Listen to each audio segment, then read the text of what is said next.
Hello everyone, juxtaposition here. If it appears that I've been rattled today, you'd be right. I have been rattled. I'm being rattled now as I'm recording this important video, which I'm going to entitle Machiavellianism, paren, Utility and Atonement, end paren. I've had over 60 overflights of my home since 7 o'clock this morning in just 5 hours. In 5 hours, I've had a minimum of 60. I'm probably underestimating it. These are helicopters, the model type I have never before seen. This is some new model helicopter. They're small, they're loud, they're fast, they're creepy.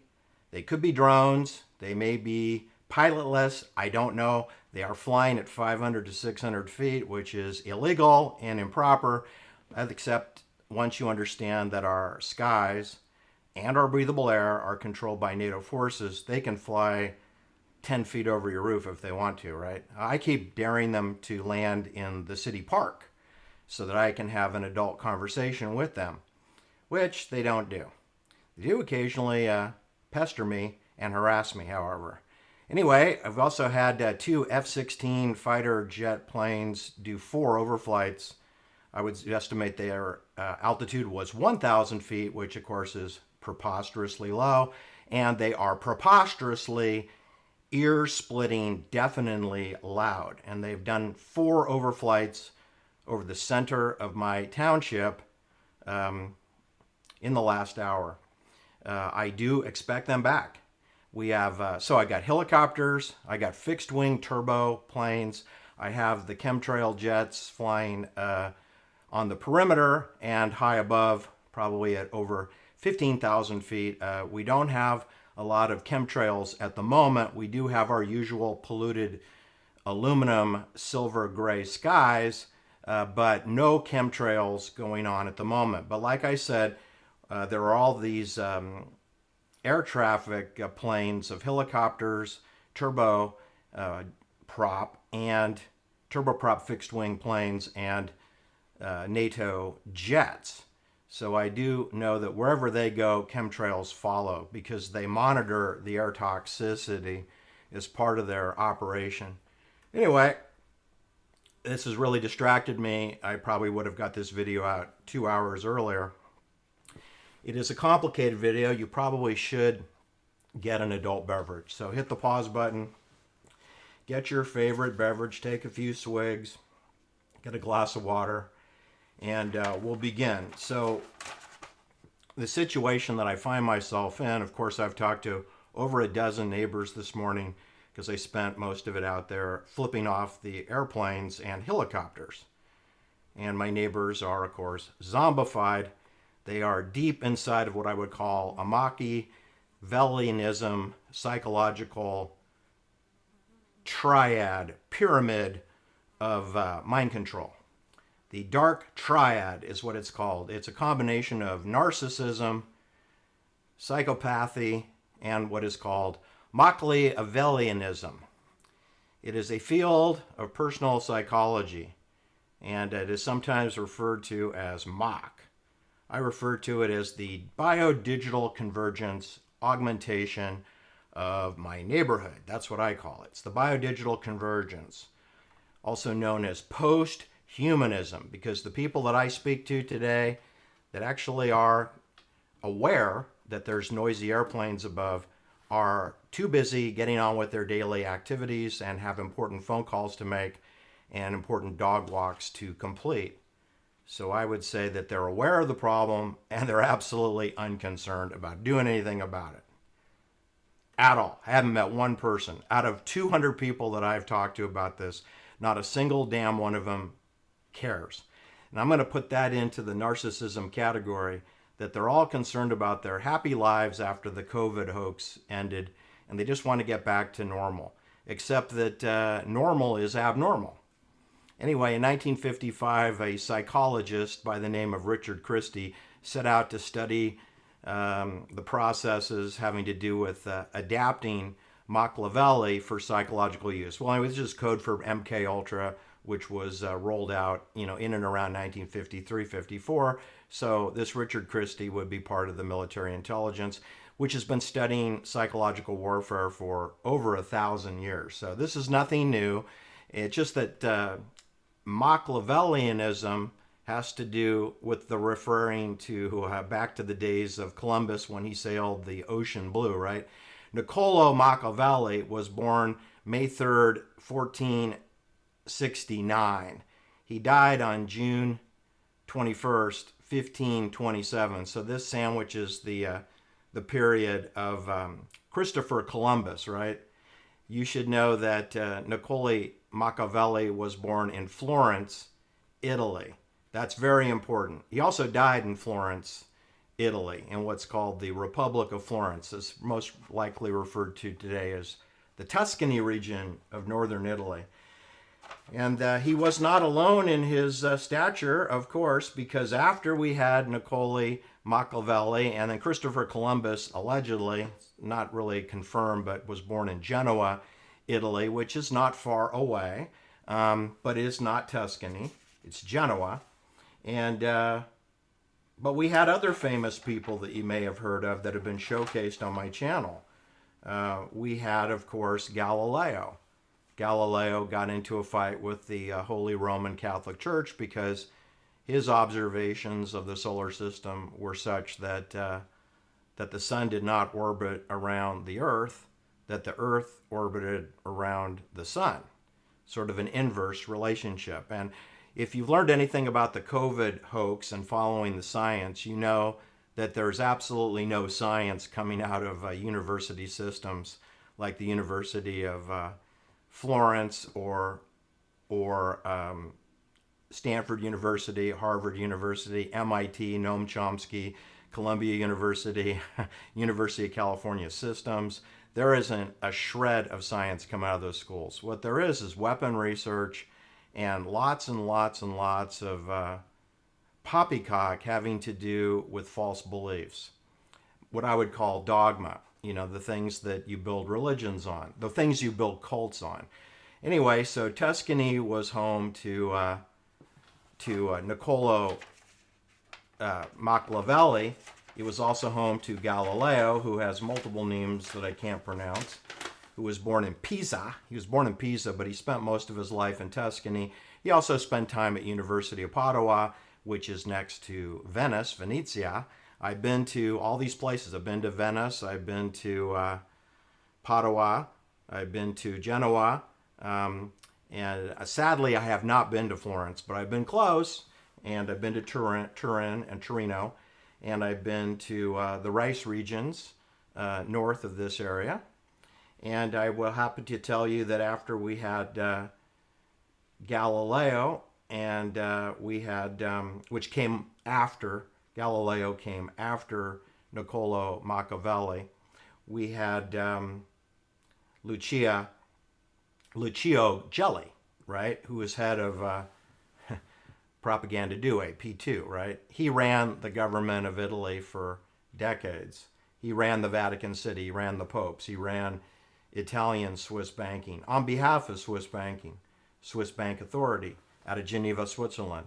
Lucio Gelli was he was born in Pistoia, Tuscany, but that's only about 20 miles to the west of Florence. And then he built a magnificent villa called Villa Wanda in Florence. It's technically called Arezzo, but it's part of Florence, so let's just call it Florence. The Venice Municipal Polizia raided his mansion numerous times over the years. The first time they raided it was in 1981 after the terrorist bombing at the Bologna train station that killed 85 innocent people and wounded 200 people. And there was a whistleblower rat that associated Lucio Gelli with that terrorism, that perhaps he paid for it or funded it or made sure that Propaganda Due got Roberto Calfi at the Banco Ambrosiani Bank in Milan to take care of someone, to take care of somebody, to get that bomb exploded. So the police raided they raided Lucio Gelli's home, and they discovered some documents, allegedly. Don't really have a good handle on this, so part of this could be folklore and part of it could be true. They say they have a list of almost 1,000 names of people who are members of P2, a Masonic order of the Freemasons.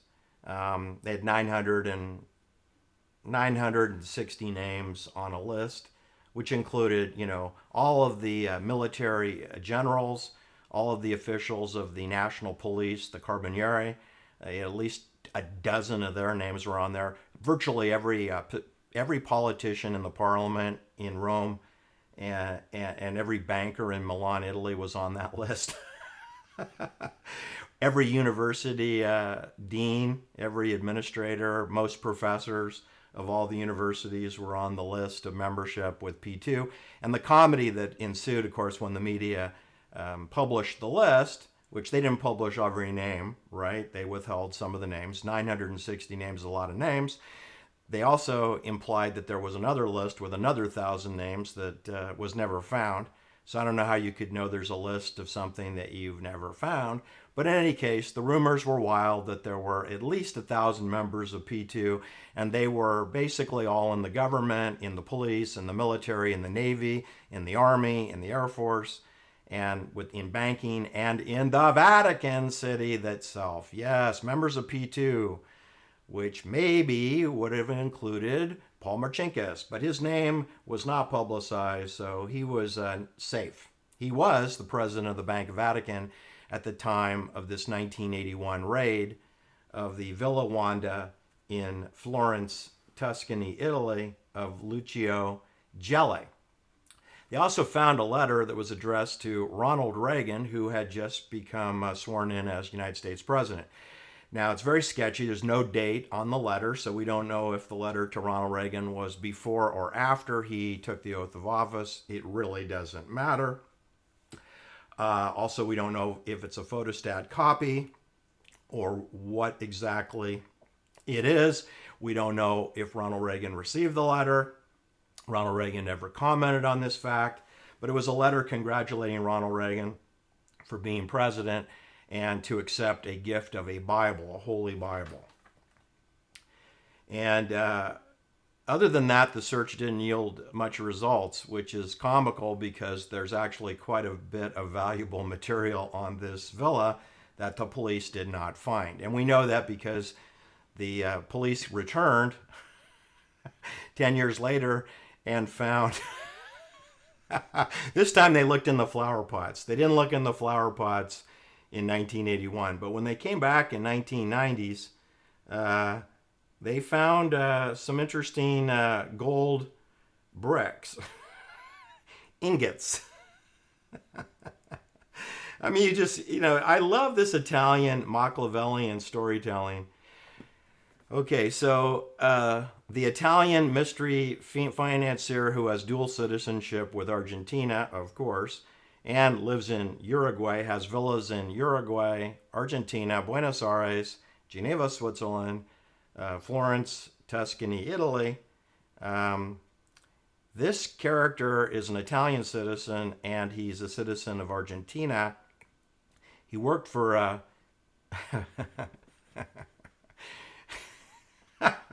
he worked for General Göring for the Luftwaffe and was a member of the SS during World War II. He also was an aide to Benito Mussolini as part of the fascist movement, the fascism, which Gelli was always a believer in fascism, which is one world order, which is the use of corporate-controlled state ownership through corporations. We have that, and we've always had that. That's the only kind of existence that NATO forces has ever known, which is fascist. That's the world we live in. We live in a fascist world with the illusion of democracy on one side and communism on the other side. Communism does not exist, nor does democracy. Neither exist. What exists is the state ownership of all real estate through straw companies like the Roman Catholic Church. The Roman Catholic Church, before it was a bank, before it was a Swiss bank, which they got their charter on February 11th, 1929, But before that, the Catholic Church was a Swiss bank. In other words, it was a Swiss bank with no cash, but they had 170 million acres of real estate that it controlled all over the world, with all their churches and all their vineyards where they grew grapes to drink the altar wine. And this is premium properties. I'm talking premium properties. They own lots of properties in Napa Valley, Sonoma County. They own properties in every county, in every province throughout the world. And when you add that up, that's over $100 trillion worth of real estate. And I'm probably underestimating the value of the real estate that the Catholic Church owned. And they had all that before they were technically a branch bank of Geneva, Switzerland, controlled by Licio Gelli. But this was granted and bestowed upon them by Mussolini, Benito Mussolini, who was murdered at age 61 in Como, Italy, 400 yards away from where I stayed 3 nights. I stayed 3 nights at the Palace Hotel on Lake Como, in the center of Como, where the ferry station is, and about 3 blocks, a short 3 blocks away, was where Benito Mussolini was found with his mistress, and I believe they garroted him. And then they took his body and his mistress' bodies, drove it from Como to the center of Milan, Italy, where they were hung and displayed like a circus act in Milan, Italy, which is not that far away from Lake Como, I'm going to assume, and the town of Como. I'm going to say it's under a 90-minute drive to get to Milan from the town of Como, where I stayed. Also went to Bellagio, which you drive past where Mussolini's home was, had a nice lake view. Yeah, it's beautiful at Lake Como. The lake is mostly obscured. You only get to see parts of the lake. You can't see the whole lake unless you get up in a helicopter like they're using today in my town. You need a helicopter to see Lake Como. You cannot see the whole thing anywhere on that lake. It's shaped like a upside down Y. All right, so anyway, we have Tuscany and Florence in particular being the place where Niccolo Machiavelli spent most of his life, where Galileo spent most of his life, even though he was educated in Padua and outside of Florence. He did get a teaching job in Florence at the Art Academy and was a department head, I believe, at a private university, not the University of Tuscany or University of Florence, but a private university. And he was friends with the current pope, which is why he wasn't burned at the stake. He was sentenced to home arrest after he was found guilty of heresy for suggesting that the earth was not the center of the universe. So then we had, Lucio Gelli, who spent much of his time in Florence, Tuscany. He also spent a lot of time in Buenos Aires and Uruguay, Paraguay, and Geneva, and undoubtedly visited Milan and Lugano, Switzerland as well. But his Villa Wanda was in Florence, aka Arezzo, Villa Wanda.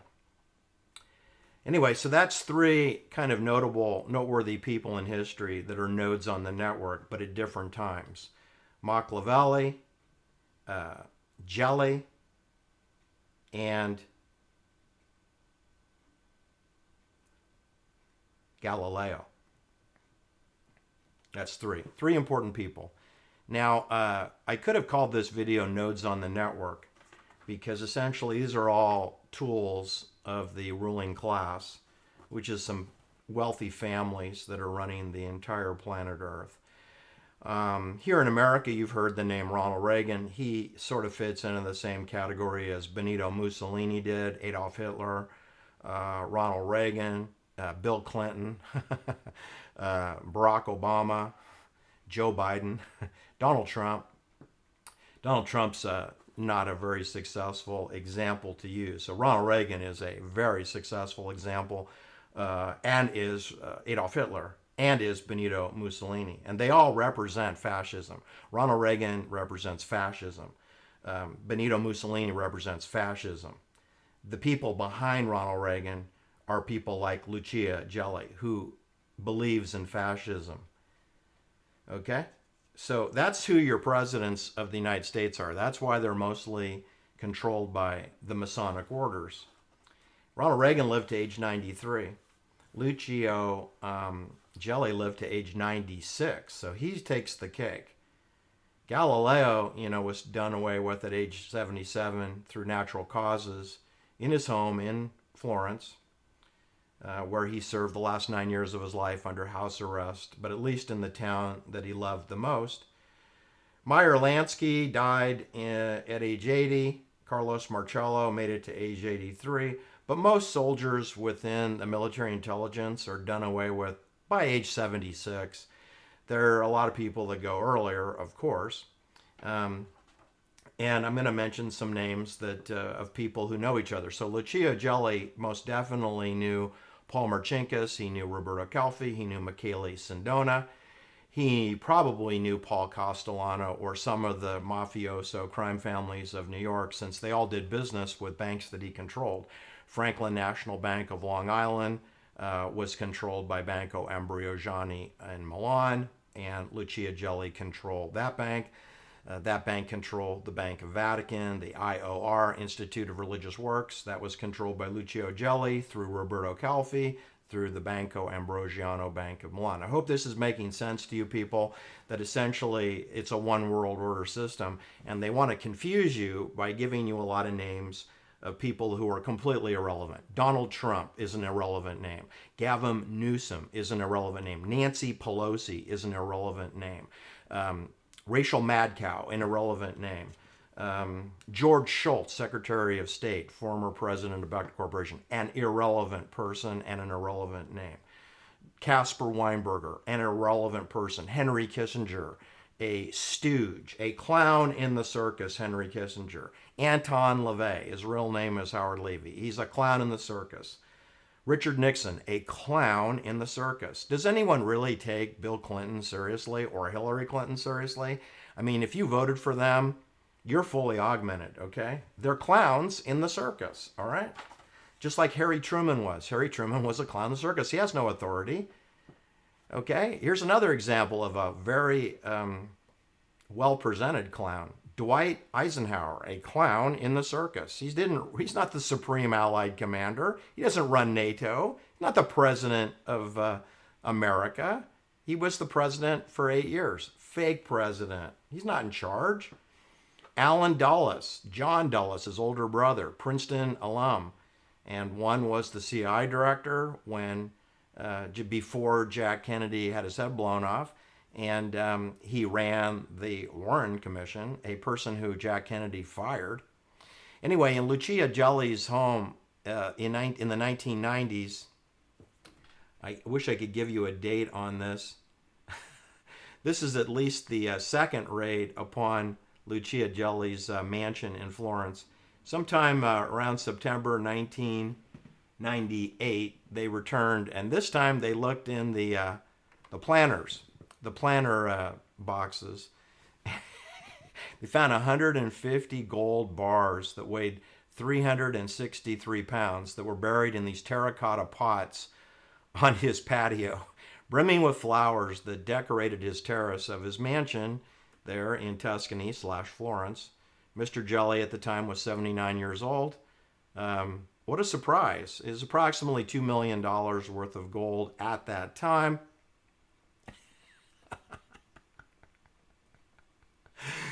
Can you believe this? The police have been to his property and didn't find the gold, and then they come back 17 years later, and this time they look in the terracotta pots and they find the gold bullion, which was pirated, I believe, from Budapest, Hungary, or Yugoslavia, one of the Eastern Bloc countries where this was stolen, because they've been looking for this money for a while. These gold bricks have been missing for quite a long time. Anyway, it doesn't matter, because Lucia Gelli, he fled to Argentina and to Uruguay for 5 years after Roberto Calfi's murder, and waited till the dust cleared until he got a plea agreement. Then he returned and he lived under house arrest for I don't know, 8 or 9 years there in Florence at Villa Wanda, but he lived to age 96, so he outlived Ronald Reagan. So Lucia Gelli is going to go down in my book as being the single most important evil person who lived the longest. Ronald Reagan is a tool. I met him. I had a nice conversation with him. He's very charming. But he didn't do anything to help anybody in his life. He was out for himself. He was fully controlled. He had children who were controlled. Don't forget his wife. He doesn't have a wife named Nancy Reagan. That's another psychops. Her name is Anne Frances Robbins. She was pregnant with Patty when they got married in an impromptu ceremony in San Fernando Valley Porn Center is where Ronald Reagan married his second wife, Anne Frances Robbins. There is no Nancy Reagan. Okay, so knock it off with the false names. It's like saying there's an Anton LaVey. No, there isn't. It's like saying there's an Oliver Stone. No, there isn't. There's an Oliver Silverstein. Anyway, Jane Wyman was Ronald Reagan's first wife. Ronald Reagan was Army intelligence, Army airborne intelligence from the get-go. He was a FBI informant. He was a spook. He ratted out his fellow Screen Actors Guild actors. He's not a person you could trust. Ronald Wilson Reagan, I personally spent time with him.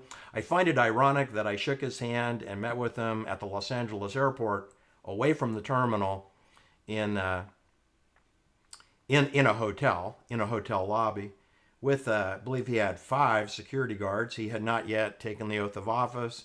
It was January 1981. It was probably around the time that Lucio Gelli's letter arrived, was the time that I met Ronald Reagan, was when Lucio Gelli wrote a congratulation letter to Ronald Reagan. I met Ronald Reagan in Los Angeles at the Travelodge Hotel lobby. I'll be real specific. James Angleton is a name you hardly ever hear about. He went to Yale and then he got a law degree from Harvard Law School. James Angleton grew up in Milan, Italy as a child because his father was a franchise owner of National Cash Register franchise in Milan and became the president of the Small Business Administration in Milan, Italy. James Angleton, if you do a look at his bio, you'll see that he was sent back to Milan before World War II ended in 1945 and was a station chief in Milan, Italy, which would coincide with Roberto Calfi's rise to fame in banking.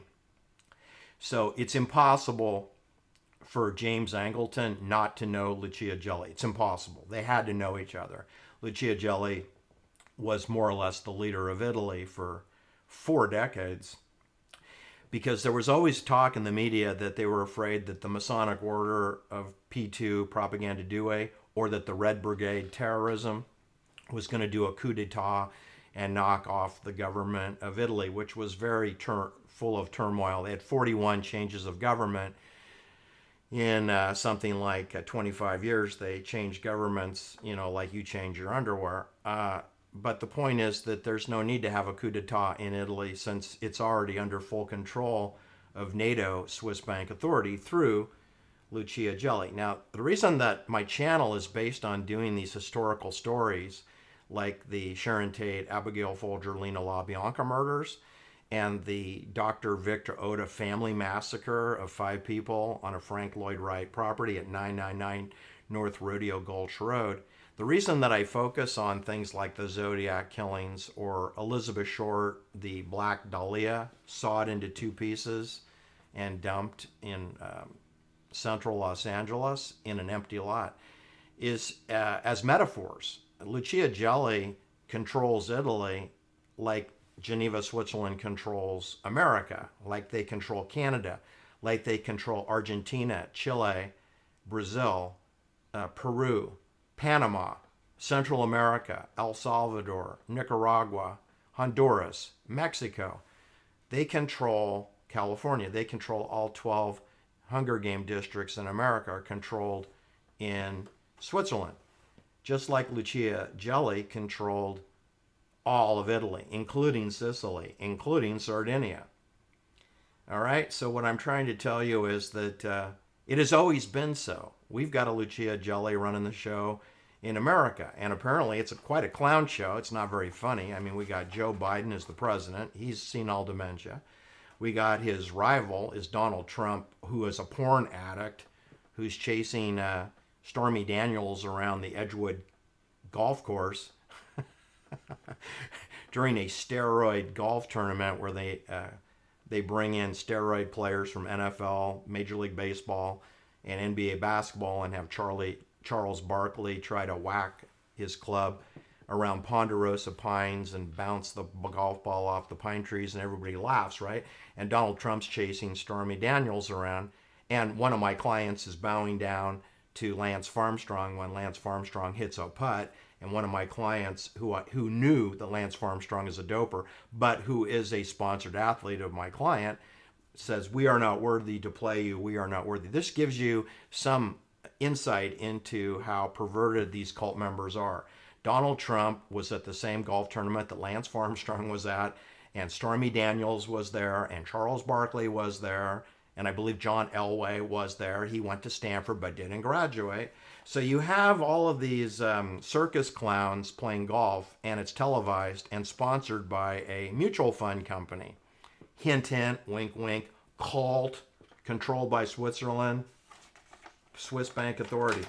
Names that you should hear that knew each other would be Adolf Hitler, Benito Mussolini, okay, Lucio Gelli, who was 22, 23, 24, 25, and was about 25 years old when, 26 years old when Benito Mussolini was shot or garroted.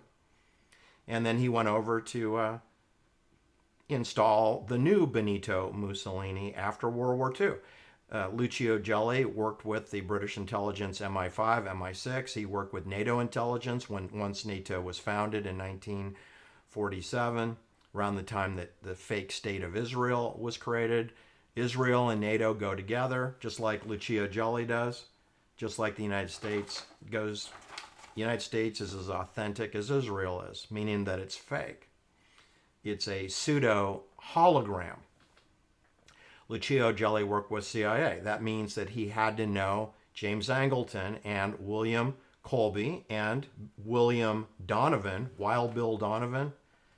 He worked in Bern, Switzerland, and he was involved with the Nazis and Mussolini, because these guys work both sides, because the whole war of World War II is planned in a conference room in Geneva, Switzerland. The people that brought you the COVID hoax, the people that brought you the WHO, the World Health Organization, that brought you the International Telecommunications Unit and how much radiation you should be delivering on people everywhere in the world all the time, 24/7. They brought you transhumanism. They're bringing you posthumanism. They're bringing you the biodigital convergence.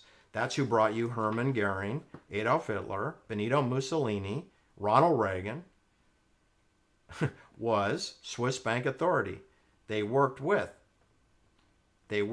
Alan Dulles, William Donovan, Walter Cronkite, William S. Paley. They worked with Lucia Gelli, Roberto Calfi, Michele Sindona of Sicily. They worked with Meyer Lansky, Carlos Marcello in the importation business of drugs. They worked with William Colby. And you should know William Colby was murdered at age 76 in his cabin at Rock Point, Maryland, less than half a mile away from a Catholic Franciscan retreat. Not everything is Jesuit. And you know that Pope John Paul I, who was murdered on his 33rd day as Pope, he did apply to be a Jesuit priest and was declined. So he was not a Jesuit priest. Of course, he got murdered at age 65 in his bed with allegedly cyanide tea, a cup of cyanide tea. Michele Sindona murdered in a woman's prison at age 66 on March 22nd, 1986 with a cappuccino laced with cyanide poison. Cyanide comes up quite a bit because Lucky Luciano, Charlie Lucky Luciano, who was one of the biggest badasses that the American mafia ever saw, Lucky Luciano engineered the murder of Joe Massaria, where he collaborated with Salvatore Maranzano, and they murdered Joe Mazzario in what was it? In that something, Coney Island. Coney Island was where Joe Mazzario was murdered by Ben Siegel and three other killers. That was April 15th, 1931. And then within 5 months, Salvatore Maranzano, who became the boss of bosses, was then murdered by Charlie Lucky Luciano, organized the murder of Salvatore Maranzano using 4 Jewish assassins that he got from Meyer Lansky. And so Meyer Lansky became partners with Lucky Luciano and took over the 5 crime families of New York vis-a-vis the commission. But the commission hadn't yet been formed, not until Joe Mazzario was done away with, and then Salvatore Maranzano was murdered, supposedly by knives, but they had to use a gun because Salvatore pulled a gun, so they had to shoot him. They also killed 2 of his partners, Samuel Monaco and Louis Russo, were also fished out of the Hudson River in the weeks to come. Anyway, since we're on the subject of murder most foul, because, that's what this metamaterials is all about, people, is I have solved the case of the Roberto Calfi murder. I have a pretty good idea of who killed him. He was killed by Garrote in Chelsea at the Thames River, probably before he got on the boat. They had a boat. The boat was rented by Sergio Vaccari, who owned an antique store in Holland Park district of London. And that's over by Notting Hill for all you people. It's only 3 miles away from the Chelsea Cloister Hotel where Roberto Calfi was being kept, on the 8th floor of the tower in room 881. If you want to know the address of the Chelsea Cloister Hotel, it's 87 Sloane Street, Lower Sloane Street. It's walking distance from where I stayed. I stayed at the Grand Sheraton Hotel at Mayfair at Green Park. And about 5 blocks away is where, about 5 or 6 blocks away was where Roberto Calfi spent his last 3 nights with lots of pharmaceutical products in his room. And yet he didn't commit suicide using those. He was garroted. He was garroted by Francisco Di Carlo. And the reason I'm saying that is because Francisco Di Carlo, he has a nickname. He's in the Sicilian Mafia, but stationed at that time in 1982, stationed in London. And his nickname is Frankie the Strangler.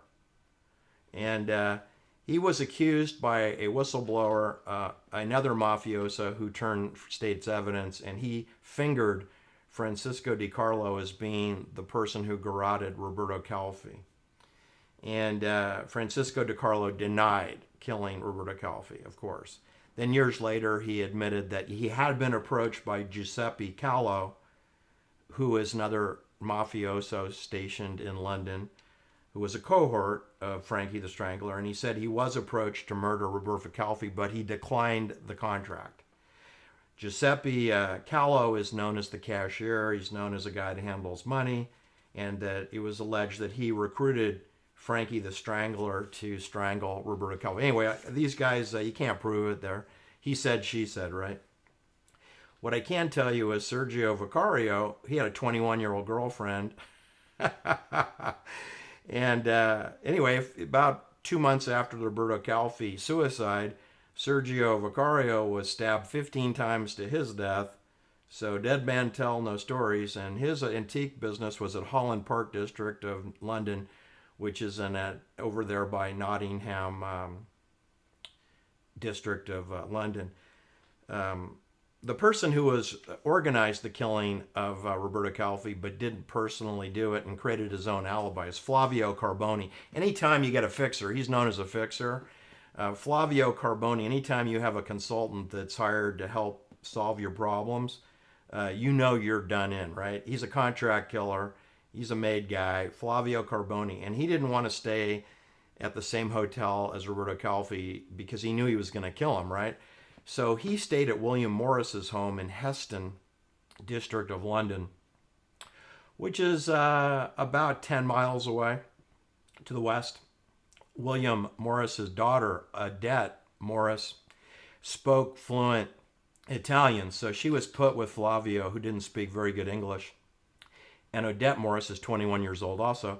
And she spent all of her time with Flavio Carboni, who went over to the Cloister Hotel the night that Roberto Calfi was murdered to lure the bodyguard of Roberto Calfi. He always had a bodyguard with him 24/7, except when he went to get cigarettes or something. He was also his driver, right? Don't forget that Lucky Luciano was the driver for Joe, the guy he had killed, right? Joe Mazzari. Lucky Luciano was his driver too, so you got to watch those drivers, right? Anyway, one of the drivers for Roberto Calfi was, of course, Silviano Vittor. He was a driver bodyguard. Anyway, so he was supposed to be babysitting Roberto, but Flavio went to the lobby downstairs. They buzzed the room, and allegedly, as we can't really confirm this because Roberto Calfi was murdered, right? But according to Silviano Vittor, the bodyguard, he said that his boss, Roberto Calfi, told him, "You go down to the lobby and you meet with Flavio. I'll stay in the room." And Flavio and Silvano spent an hour and 20 minutes in the lobby talking about, sports, I guess.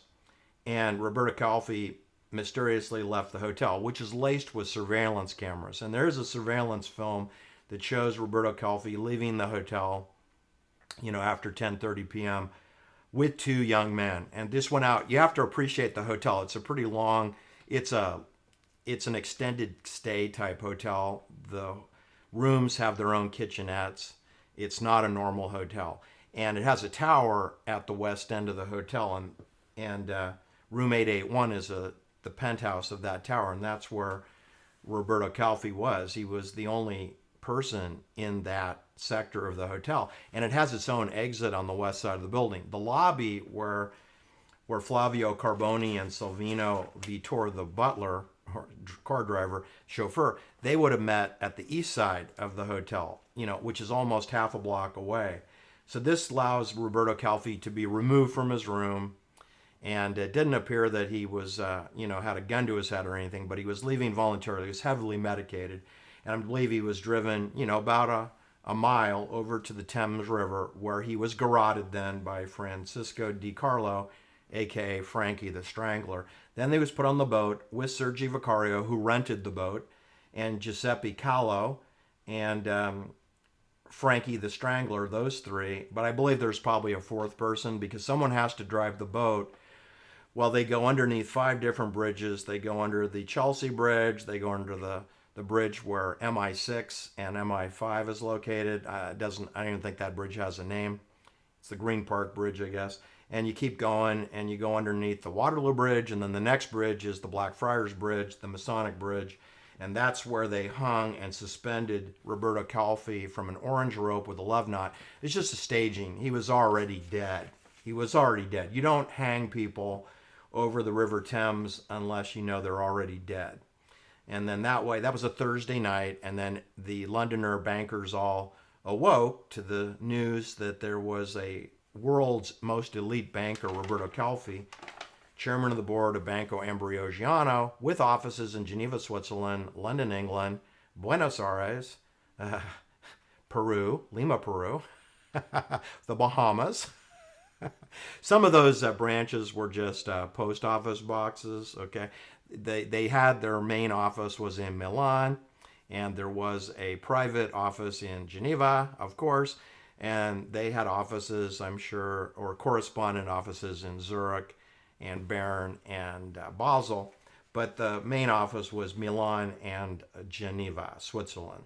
And from there you can rule the world, which would include the Holy See, the Holy Vatican City, which they totally controlled, with Paul Marcinkus.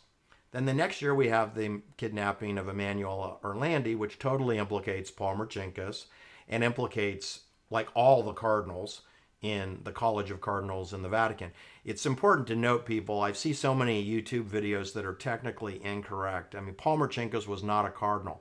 He was an archbishop. He was a bishop and an archbishop, but he was not a cardinal. There were cardinals who were implicated in the disappearance of Emanuele Orlandi, which also implicates her father. Her father worked for the Bank of Vatican and managed the Pope's calendar, appointment schedule.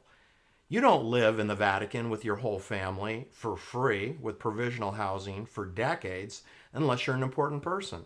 And through no fault of her own, Emanuela Orlandi's father was an important person in the Vatican City and for the Bank of Vatican.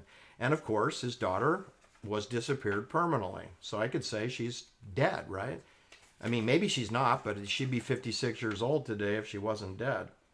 So the thing is that these people pretty much all know each other. Hermann Goering, Lucia Gelli, Benito Mussolini.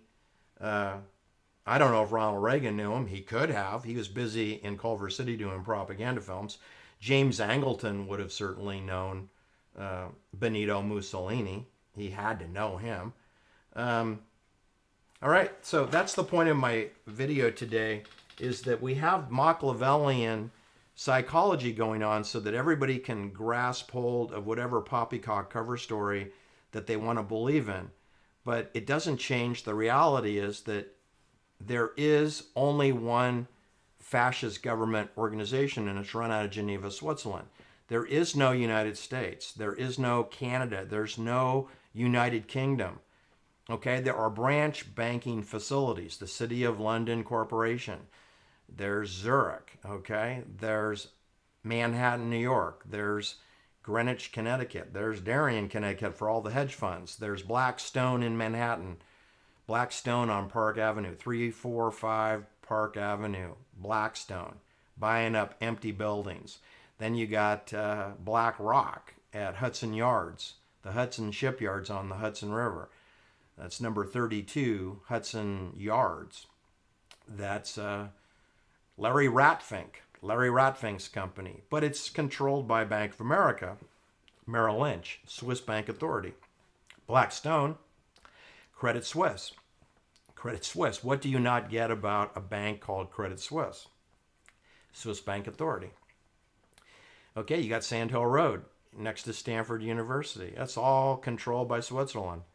They have unlimited money to create C4 cities, to create Amazon, Genentech, nanotechnology, LSI Logic, Oracle Database, Apple Computer, Sam Bankman-Fried. They created him. They created Google, YouTube, 23andMe, pharmacy, microbiology, Smart Dust, Aluminum Coast Networks. They create all these NATO contractors controlled out of Swiss bank authorities operating at Sand Hill Road, operating through Blackstone, BlackRock, operating through the shell of Bain Capital. That's Mitt Romney. That's the Mormon Church. That's the LDS Church, the endowment funds of Harvard, Stanford, University of California, all the investments for properties on the Department of Energy, linear accelerators, grant funding. Monies are siphoned off to pay the mafia. The mafia is who controls NATO forces. The NATO is the mafia. Lucky Luciano is NATO, okay? Meyer Lansky, Carlos Marcello. You know, when they say that the mafia killed Jack Kennedy, what you should be hearing is NATO, Swiss Bank Authority, killed John Kennedy. Okay, and they killed his brother, Robert Kennedy, and they're pimping out his Robert Kennedy's son, Robert Kennedy Jr., as a false flag, fake anti-vaxxer. He's not anti-vax, he's poppycock. He's poppycock, balderdash, and mendacity is the RFKJ story. Thanks for listening. Have a great day. We'll talk soon. Bye-bye.